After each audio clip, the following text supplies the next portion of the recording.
The number of Americans who have mistakes on their credit reports is staggering. A 60 Minutes report exposed that most people cannot even correct the problems. CBS 2's Christine Sloan follows up.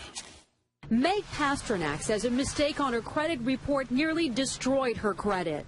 We had to present so much documentation to say this wasn't ours, and then we still had to pay something to get rid of it. Pasternak says it took months to resolve the problem. You feel kind of helpless because they got you under the gun if you need to get a new car or a house or for anything. Pasternak is not alone in her frustration. A new government study finds up to 40 million Americans have mistakes on their credit reports. But an investigation by Steve Croft on 60 Minutes finds most people get nowhere trying to correct an error. Ohio's Attorney General tells Croft that is a clear violation of a federal law. The federal law says that if you believe that there is a mistake, you can go to them and they have an obligation to do a reasonable investigation.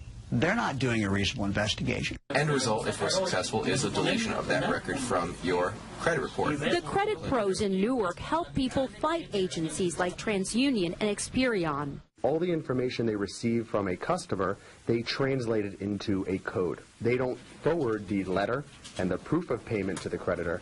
They just forward the 3-digit code. So the best way to protect yourself? Go directly to the creditor rather than going to the credit bureau themselves. Another good habit to get into, check your credit report periodically to make sure there are no changes.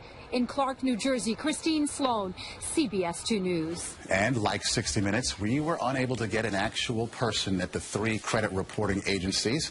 60 Minutes was referred to the spokesperson for the agencies, who provided a statement citing an industry-sponsored survey that showed 95